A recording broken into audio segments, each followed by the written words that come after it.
siya ma-feel sa ato. Sundalo na bahala niya. Sa ato. Pwede na sila matauran ng tubig. Nabawa na yung mga again, at this juncture ay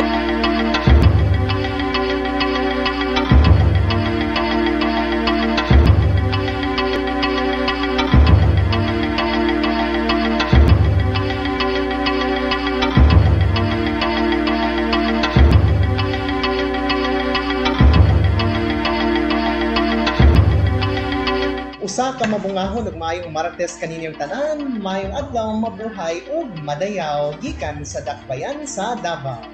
Ug nausab kita sa usa na pod ka edisyon sa tuwang programang Kapihan sa Kadangpan, the Kadangpan Digital Media Forum. Og kini ang inyong mga moderator Kadangpan Carlo Doliarco ba na akong sparring partner? Tomas Canoy Evancelia Jr. Niya karon din sa Kadangpan News, live ta sa Facebook and YouTube channel. Okay, so karon Tomas, ikaw ra bahala kung pagpayla sa tuwang bisita. Ang ilaw mo na hatay sa pangalan. Ganun, sorry God, kay nabaguhan ng good siya kay very familiar face ang sakua pero sa imo ha dili.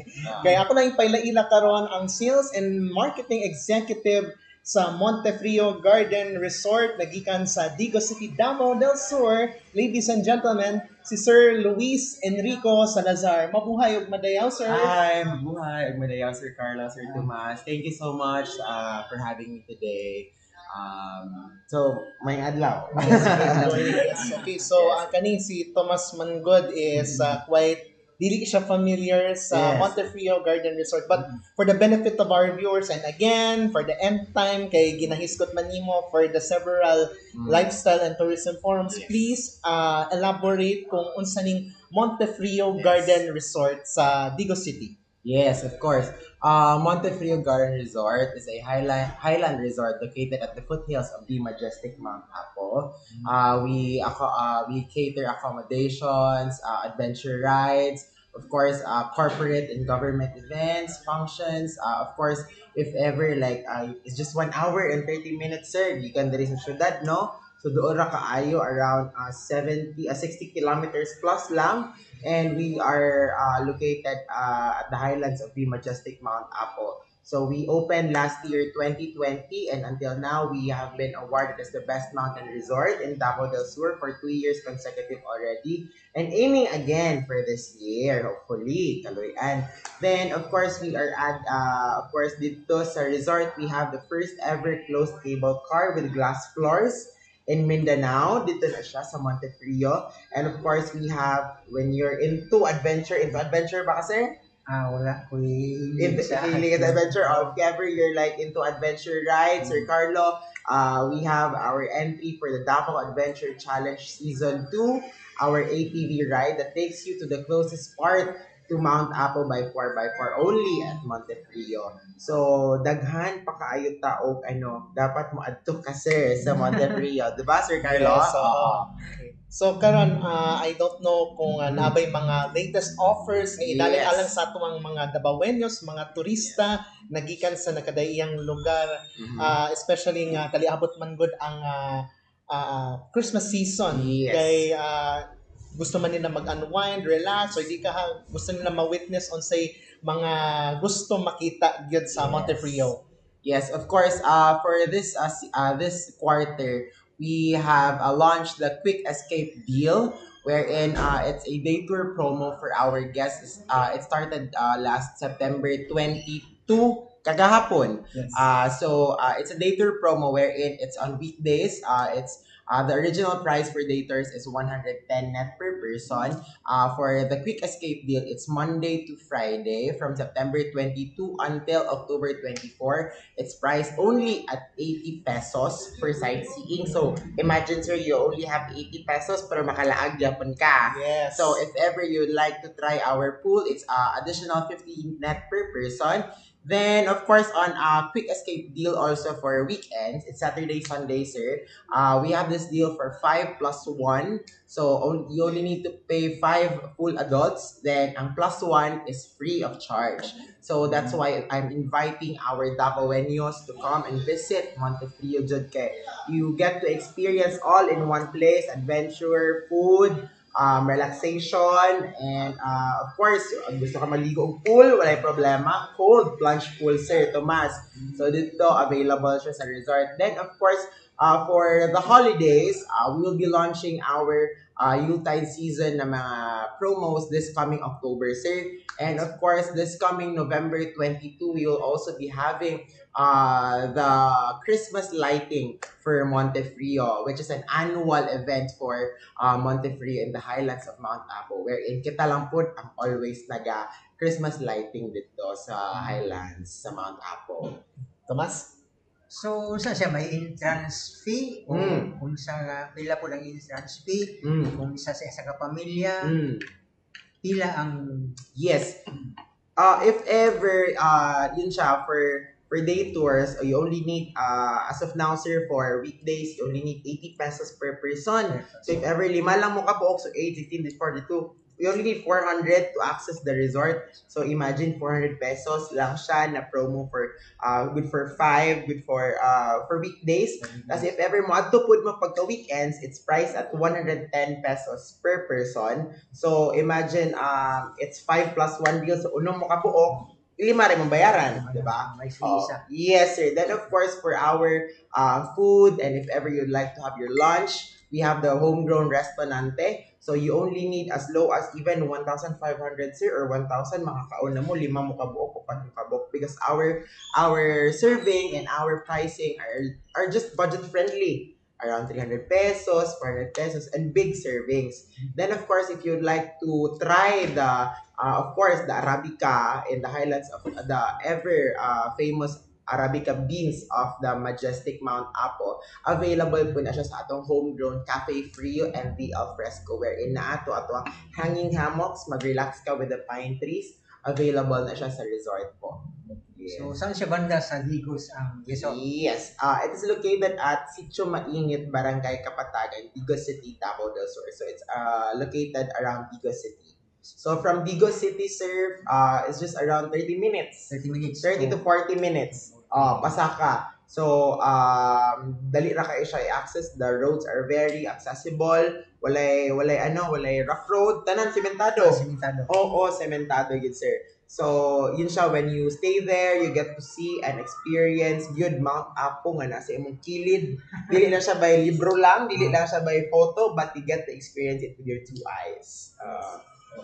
Kani, Sir Luis, I had to ask Rabaya kay kasagaran na pod sa atong mga nagabisita sa Montefrio is just not only locals but also mga tourists alike, whether they unwind. So usually usa mga occasions good pirmi nga gina-celebrate kung asa ginapili ang Montefrio isip venue nila. Yes. Of course, we are very proud to say that we have always been always fully booked pag weekends, pag time of holidays, long weekends, long holidays, and of course, Yuletide season. Mao ginaamo ang gina-look forward. Ako personally, gina-look forward for this year again. Okay. And always, every year, dyan na sir. Kasi, imagine from December 22 until January 4, fully booked yun na halos dyan. So, that's the time wherein people tend to spend with their families, with their friends, and unwind.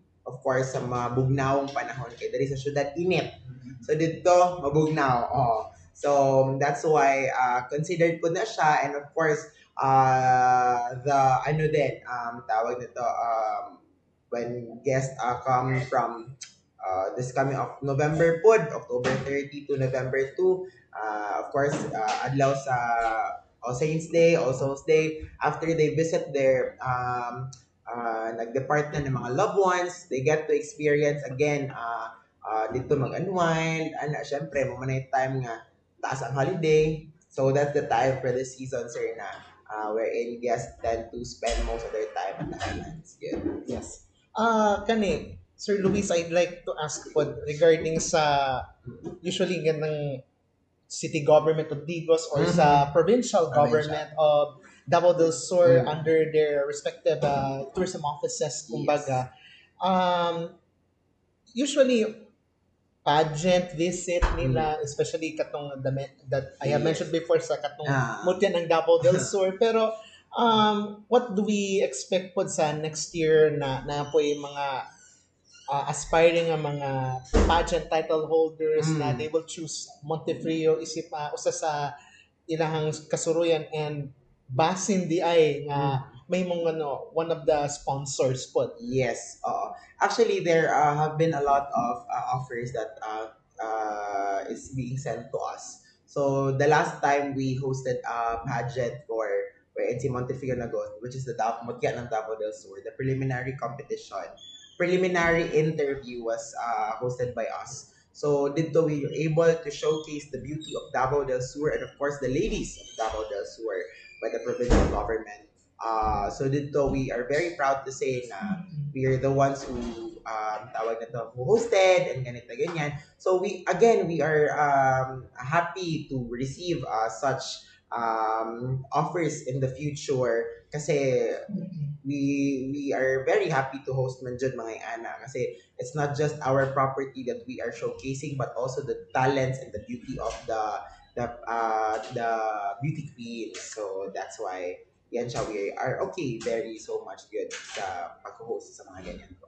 Okay. Ang capacity sa Montefrio, pila ang capacity niya nga Yes. person nga Per day. per day. Per day, actually, I cannot really say, sir, with ano ang capacity because everybody knows that when you go to Kapatagan, hindi lang gid ikaw magstay sa isa ka lugar. When you go day tour there, people tend to hop on, hop off, hop on, hop off. Kasi dugol na magod ang mga resorts eh. So each resorts available in the highlands of Mount Apo. Iba-iba ang iba-iba ang theme. Okay, Montefrio is more of Santorini. Then, so ang sa uban, iba po.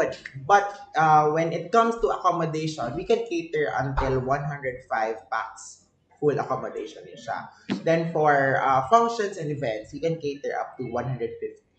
Kasi as of now, we are accommodating the one area of the resort. But in the long run, we'll be expanding sa baba. That's why we have this cable car as of now. So ang capacity sa person is 150 lang. Yes, sir. For the conventions and mga seminars, then if ever for overnight, 105. 105. Yes. Pwede kayo. Dako. Yes. We cater small to parang like medium size of MICE events. Parang ganyan. So, in the long run, if God permits, we will be able to expand. So, Increase. yes. Kaya usually it takes time na mag-renovate. Yes, sir. Yes, sir, Carlo. Tinuod dyan na. Dili yun dalim. Grabe. Yes, sir. Tapos sa mga food dito na amount kaya sa pangmasa. Yes, of course. And of course, the serving, sir. Tawag ani, dako po yun ang mo share, ang portioning when it comes to the serving itself. So that's why I told you na pag amo ang order, when you order a food, it's around good for 3 to 4 packs dyan per person. 3 persons yun. So of course the price is around 300 to 400 plus kaya ra. Kasi ato kaglaing lugar dyan nga very mahal. So you get to experience bugnaw nga lugar and of course homegrown na mga Filipino delicacies and cuisine. Sir Luis, regarding sa food, mostly there are foods na medyo na to nga makaon naman po, but does it usually nga may uban nga gina-consider nga puntahin na guest from Malaysia who's Muslim, is it for the benefit of viewers halal friendly ba? Yes. Si Montefrio is halal friendly jud. That's why I can really say na halal friendly because saying pa lang sa sa accommodations, all of our rooms are equipped with Qibla. All the rooms are equipped with Qibla, and of course we have this huge market from North Cotabato, South Cotabato. We have regular guests coming all the way from there. Then of course we are we're on the way on having Montefrio as halal friendly accredited by DOT. Okay. So that's why I'm taking up measures para po at least we will be recognized as Muslim friendly. Then of course for the food, since yun, we are just halal, we are just aiming to be halal, parang Muslim friendly. So we have food cuisine na hindi naman siya yung walang pork, ganyan. So pwede siya pang for our friends na mga Muslims and halal eaters. Yes, discretion na lang sa visitor. Yes, sir. Okay. Sir Luis, ang feedback sa mga visitors when they visited Montefrio Garden Resort, what is the experience for the amenities and also the overlooking of the Mount Apo, I suppose. Yes. Feedback. Yes, of course. We have read and received a lot of feedbacks coming all the way from our guests staying at Montefrio. So all they can really say is that they had a good experience, kahit na ganyan, ang malamig na lugar. And of course, I can really say that our staffs and our our workers in the resort are very friendly, Jud. So that's why ganyan. Then of course the food and the accommodation, they get to experience it with no aircon kasi malamig naman. Yes. Bakit naman nag-aircon? Ganyan. So when they woke up, they get to sip a cup of coffee while looking at Mount Apo at their back. So they can really say na totoo dyan si Mount Apo, not just by book, not just by photo, but it's really there. Yun. That's why I'm inviting everyone to come and visit and experience the Highlands. Tomas? Mag-isip ako mga question. Hindi ko may pamilya ng anak na business. So, malamang wala ko may mapangutan. Nag-isip ko. But anyway, since wala naman tayo na yung mga pangutana because since kay hapit na baya ang Christmas baya. Yes. Oo, but usually I think there are so many updates na dapat atangan po. So since I don't have much questions pa, perhaps ang atong mga viewers basin invite nato for the benefits ato ang especially ni wala pa jud ko kaadtoan na Wala adto na jud ka. I have to. So, Yes, Basin maka-share ko dito. No? So, kanang inyong Montefrio, pwede magpa-reserve. Halimbawa, Yes. magtawag, reserve niya ani, kung may ka-person, diha. So, di na allow. Yes, of course. We are very active on our Facebook page. So we are receiving queries and of course reservations through our Facebook page. And of course, the numbers are all also posted dito sa among Facebook page, Montefrio Garden Resort. And if in case you would like to visit and come inside our office, we are located here. Our satellite office is located here at Dakudao Avenue. So it's just in RPO building. So naida ko dito ang Montefrio, you can come and visit and book your reservations with us directly. Then if ever gusto jud ka nga makita jud sa resort, you can also visit and book it dito jud sa resort. Pwede kaayo. And you can just give us a call or anything. You can also book it through our website available pod, www.montefriogardenresort.com, and our OTA partners goda.booking.com available pod sa Montefrio. So, walay deposit kung magpa-reserve ka, walay deposit amount o na. Yes, in order for us to confirm our bookings, we only need 50% down payment, and the balance can be paid upon arrival by card or cash, depende sa inyo.